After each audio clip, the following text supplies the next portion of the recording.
First of all, I would say welcome to our presentation at the Bitspiration Festival here in Krakow, a nice city here.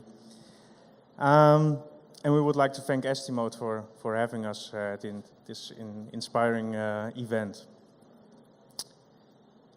Without an app, and even without or before the release of iOS 7, we got triggered by an iBeacon.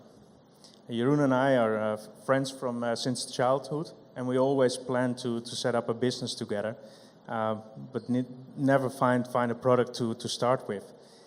And the iBeacon was the trigger. So we decided to found LabWerk late 2013. Jeroen is a designer with over 20 years of experience in UI design, app design, printed and media.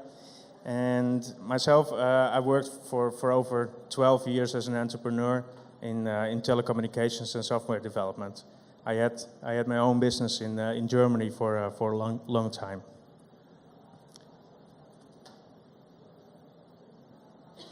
So LabWerk is a startup. We are based in Amsterdam, and we founded late 2013. Our team, beside of Jeroen and I, we have nine employees.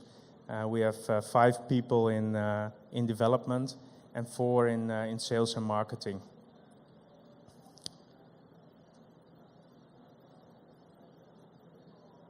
Yeah. We have an office in Amsterdam for sure. We're based there, but also since a week we have a sales office in London. Our goal is to create innovative solutions with the iBeacon technology, and connect the on and offline worlds. Beside of the app development, we also want to create platforms and SDKs which can be used by other developments or third-party apps. I think we all know what an iBeacon is, what it does, how you can use it. So by assuming this, we will go to the challenges we met and the opportunities we see for the iBeacon technology. Yeah.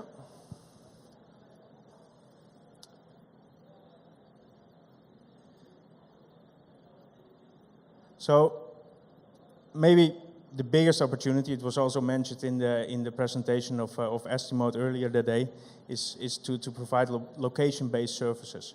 The possibility to send a coupon while people entering the shop, or give them additional information about the painting they see, or probably the painter or the art movement the painting was made. Then we have an accuracy issue. The human body, for example, adopts the signals of the iBeacon, and objects also do. So it's always a kind of challenge how to measure the distance from the device to the object, but also how do you solve this in UI design?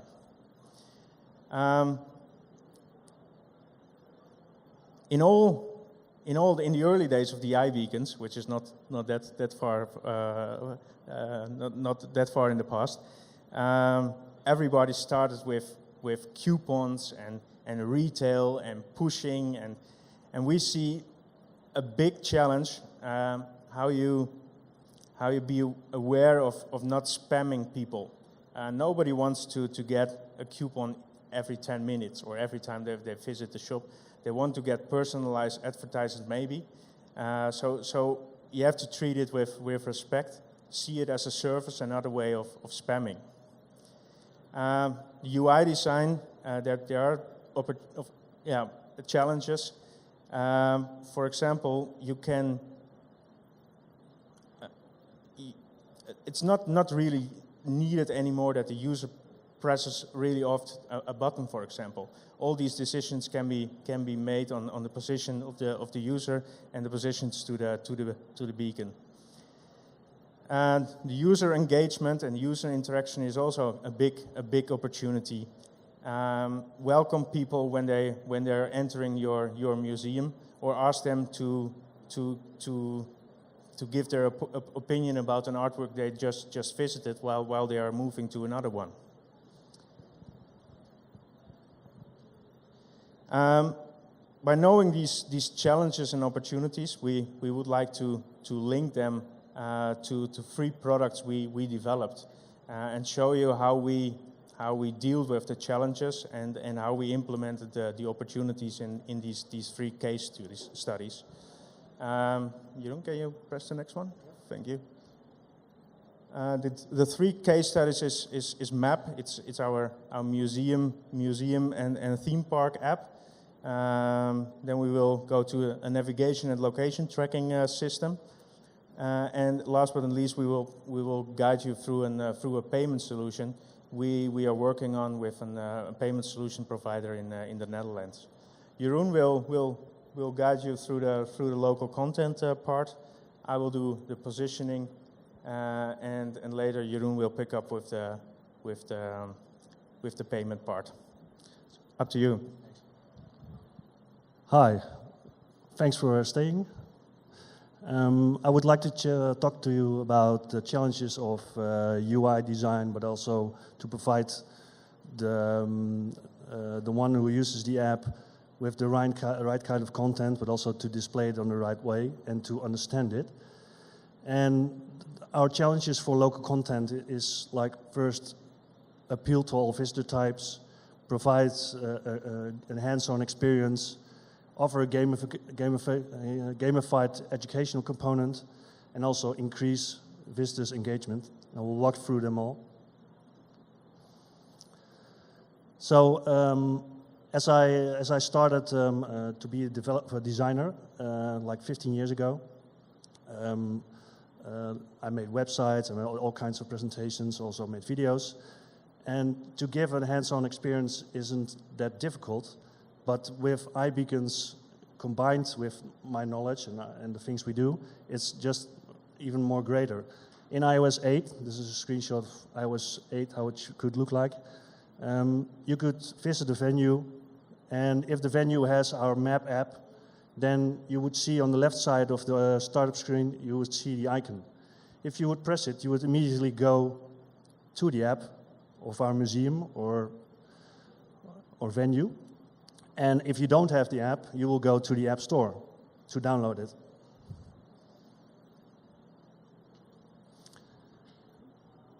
The great thing is, and that's not really iBeacon specialized, but the great thing is if you connect social platforms, for example, Facebook, to your app, you can also make the app more appealing for the visitor type. So if you're like young, if you're 10 to 15, you get different content than if you are 40 or 50.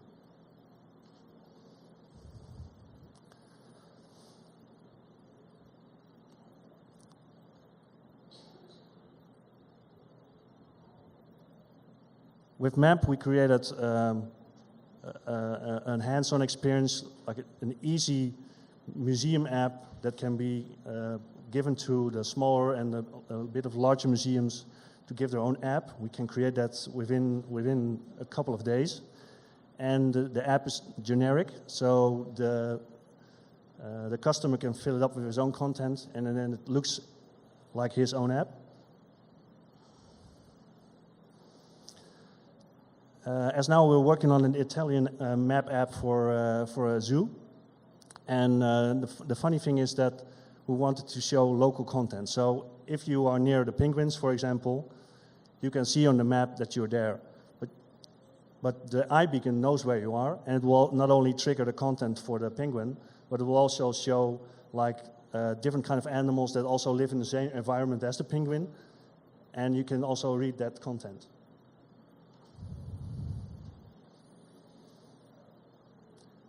As you can see, the content here is grayed out. So when you download the app at home, or when you enter for in this example the animal park, you can see some general content, but you can't approach the content until you've been there. So when you approach the penguins, you will get a notification, in this case Pierre Andrea, that there's new content available. So you can press on it, and the other ones are still not available, and the content that is not grayed out anymore, you can access, and later on you can still visit that content even when you're at home. This is one of the detailed pages, and as you can see, you can also access where it is on the map and gamification. The funny thing about iBeacon technology is that you can also work with different icons. So most of the times you have like the map and the gamification, but sometimes you're in a shop or you're in a restaurant and you get a different icon. So there you can access the menu, or you can get a coupon or an offer.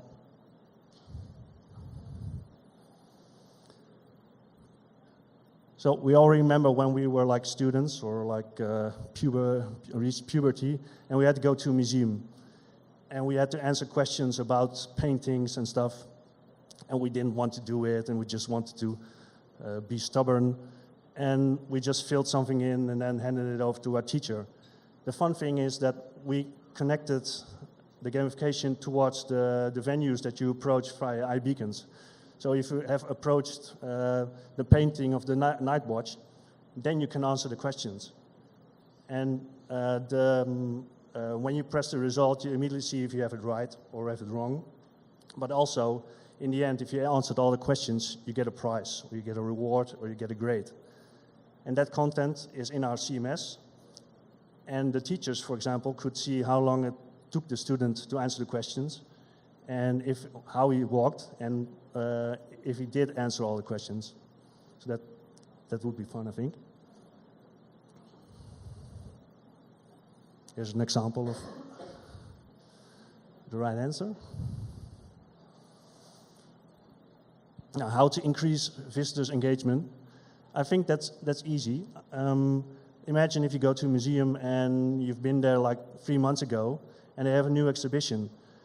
These people have downloaded the app, they still have it, and you can give them a push notification and saying, hey, we have new content. And they can open the app and they see that something is grayed out. And when they go to the museum, they can visit that content, see more about it, and you trigger them to visit the museum again. And you can even do a push notification while they don't have the app open to say, hey, come back to our museum. You can also do something like social media. If you want to go to a museum and want to invite somebody who's near, you can just choose somebody who's near the museum and ask him if he wants to go to that museum. What you also can do, if you are near, for example, Animal Park, and you have downloaded the app, give them a special offer with a beacon. Just trigger them. Say, hey, why not visit us today? You're in the neighborhood. We have a special offer for you.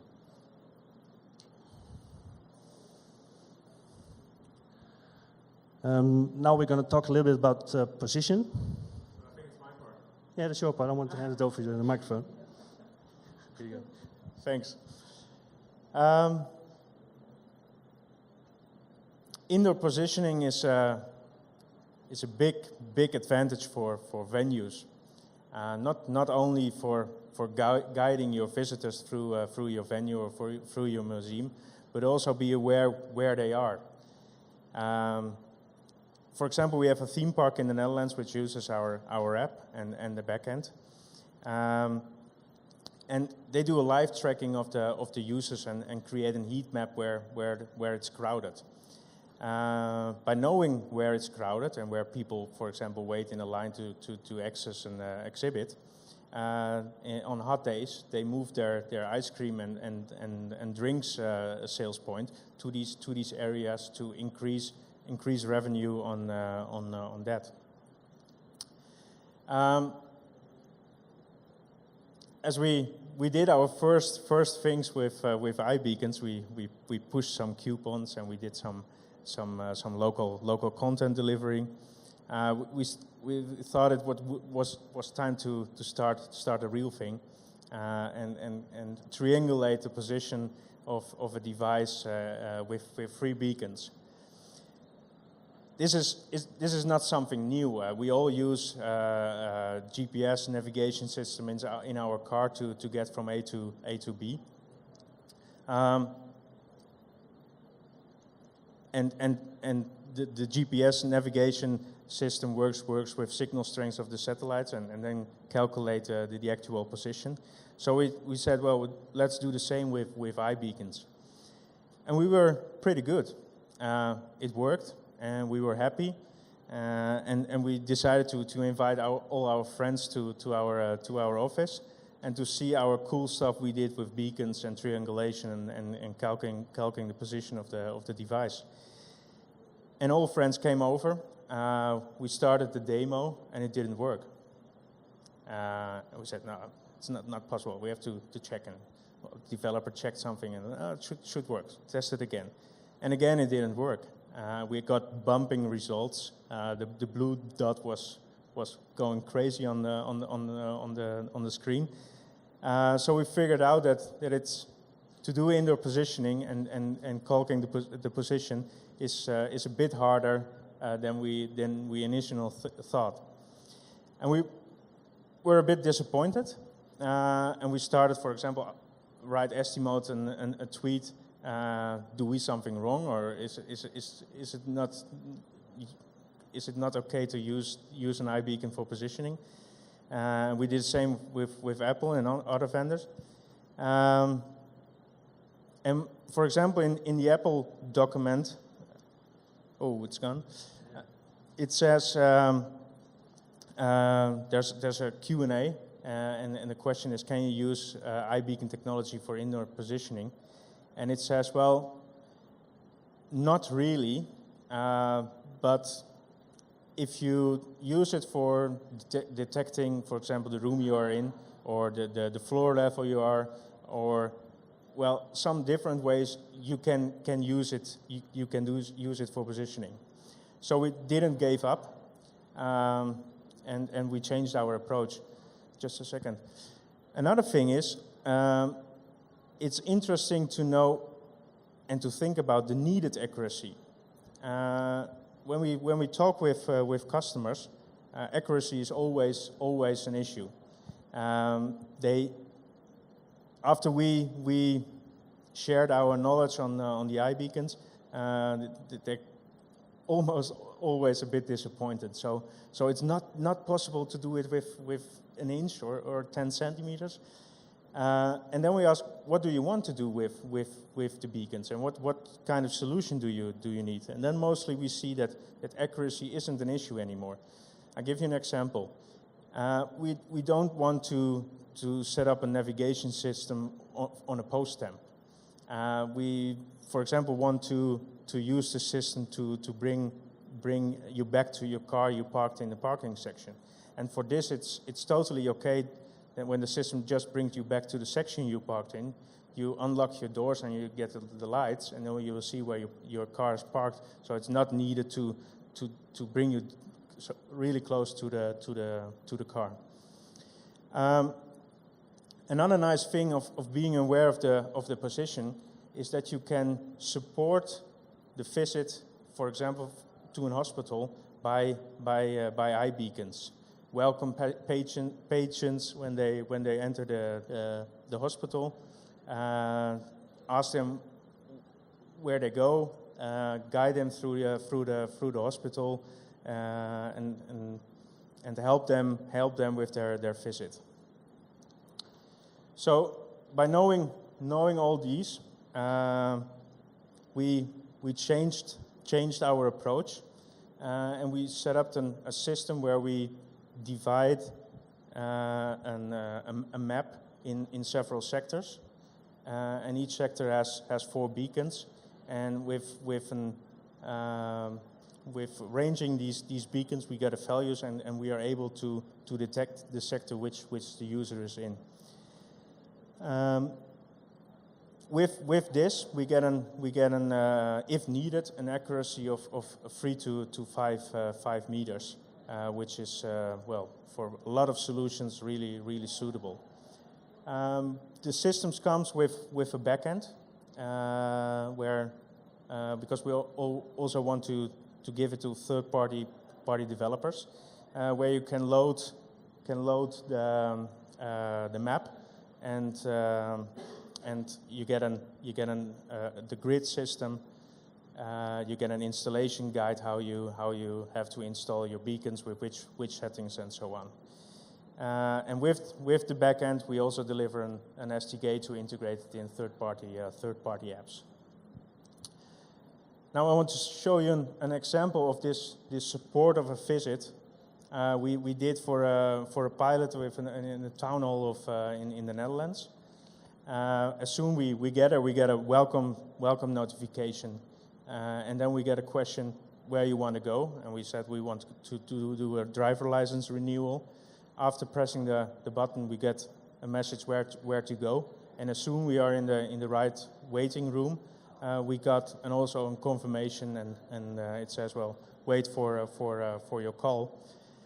And when the desk employee is ready to serve you, you get a notification that you can visit her, and after you visit, there's the user interaction that asked how was the visit and how comfortable are you with the system. So these are examples how the location of the user or the device can really trigger all kind of notifications and guide and support you during the visit in this example, a town hall. It's up to you again. The great thing about doing this pilot was that we used also the iBeacons to go out of range. So while you were in the city hall, you were still in range, and when the person left, he went out of range. At the moment the app detected it, you get the feedback. So that was a nice thing to use out of range beacon technology, I think.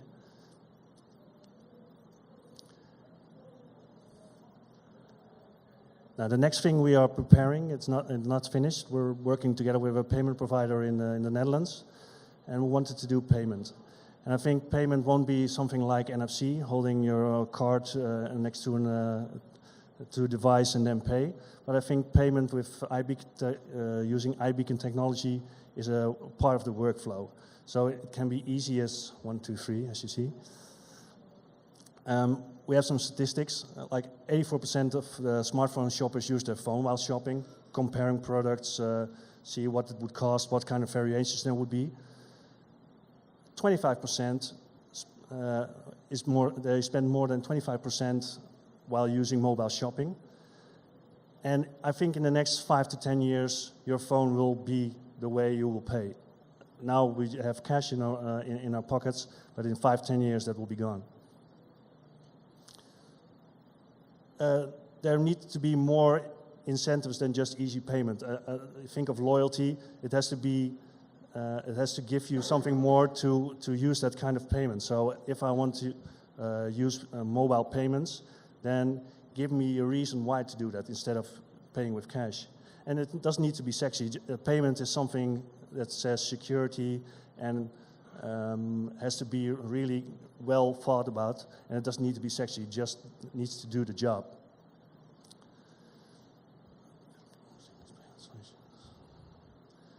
As for the last one, I don't remember what it said. Yeah, if payment is really seamless, you're not aware that you're losing some money and get some stuff, so it's easier for the shopping process when the payment is a seamless solution. Thanks. We're going to do 2 pilots with payment. One is non-authorized and one is authorized. As we see here, there's an authorized payment. This woman is shopping, and while she's walking there, you can give her a discount or a voucher, or think, hey, we recognize this person. She's been there like 5 times. Give her some special treat. At the moment she arrives at the point of sale, the products will be scanned, and you can recognize your customer with the back end of the system. So you check out, you see the things you've scanned. You recognize the customers, because if if the customer has the app and connected via social media, you see there are, for example, 6 persons who use the app, and you can just pick them out if their avatar is a little bit okay, or if you recognize them. So the cool thing is, if you press checkout as a merchant, the customer will get an authorization request. And it's that easy. You just tap to pay. And the funny thing about this is the authorized payment. So the merchant asks you if you want to pay for this, and then you say yes. But we also going to do a pilot in a restaurant where you are familiar with the restaurant, they know you. You're just going to sit there. You order your drinks or your food, and the merchant will add the food and the drinks to your account. And while you go out of range with the iBeacon, they know you're gone. And then they know how to, and when you press checkout, the moment you are leaving the venue, you receive an email or within the app a notification that you just paid 13 euros for 2 drinks and something to eat. So that's what we're going to develop. It's as easy as that. So, questions and answers.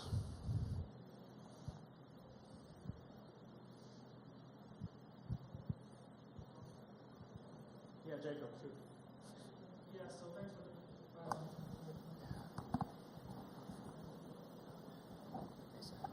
Yes, thanks again for the presentation. So, can you share more about the interpositioning and especially about the calibration or the how you set up the environment? Because you said you divide the space into like zones, and each zone has like 4 beacons. So I think so far, as you know, lots of different developers been trying to develop interpositioning. It's still challenging, and there are different approaches. But the question, as you know, it has to be that simple for the retailer or the final location. So, did you manage to solve it, or what's the kind of angle here? If you can share. We think we can't show. We don't have the live system with us. But how it works, I can explain. You load a map. To the platform, and then we asked the user how accurate he wants to set up the grid. So, do you want to get an accuracy of 5 meters, 10 meters, 20 meters, or 40 meters? And by knowing this, we drawing a grid on the map. You always have some grid points which not fit completely, and you can drag and drop them into the right position, or just click them and make them inactive. So that's the way of setting up the grid. And unfortunately, that's not all. You have to install the beacons also. So what we also provide is a guide that shows in the venue on the map where you have to place the beacons and how you have to configure them with the UUID and major and minor settings. Okay, thank you. And what about the payment? Because it seems that the challenge behind payment is, how secure it is. So I will not get a payment request when I'm not in the right spot. And so, what can you comment on that as well? Yeah. First of all, mobile payment isn't new. There are quite a lot of wallets who use mobile payments, and we will not inventing the wheel again. We will use the standards which are used for mobile payment now. So the payment process itself will not influenced by the iBeacon.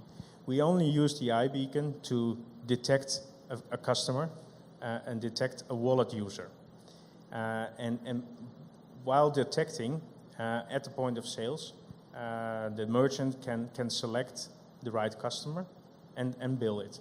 And then you have two or three possibilities. You can do payment unauthorized, so just walk out and the payment will be done.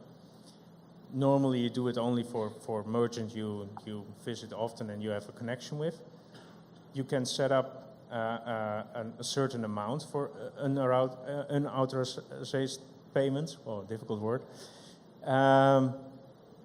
So if the payment is below 25 euros, for example, you will just walk out and payment will be done.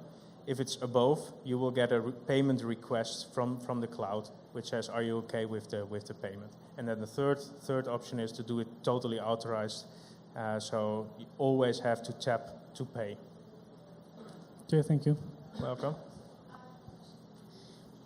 So I have a question regarding the payment as well, because on the picture you showed us it was tap to pay. Mm-hmm. So what if the client doesn't tap?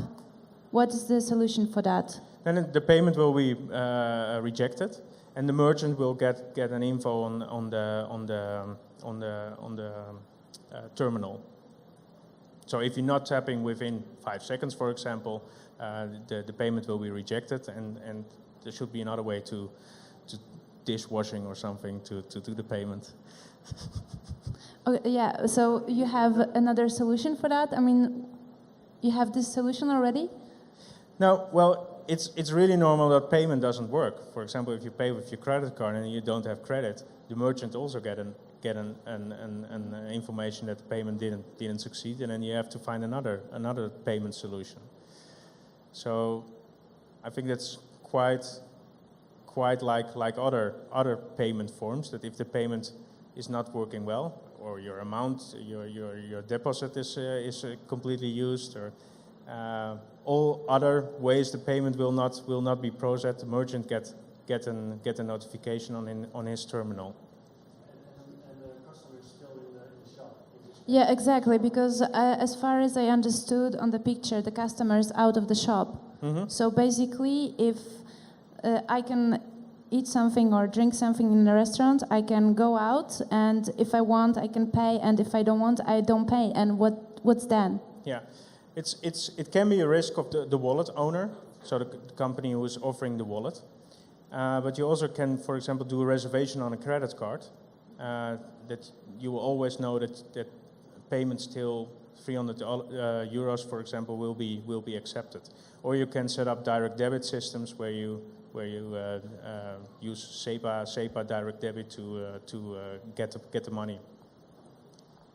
Okay, thank you. So if she's walk out, I just want to make sure that you get it. If she walks out, then at the moment the merchant has pressed checkout, the money is already gone from her wallet amount. So she has like 50 euros stored in the wallet, and she goes out, then the 13 euro I talked about is already off. So when she walks out and it's an unauthorized payment, it's already from her bank, from her wallet gone. So she can't say, "Hey, I don't want to do this."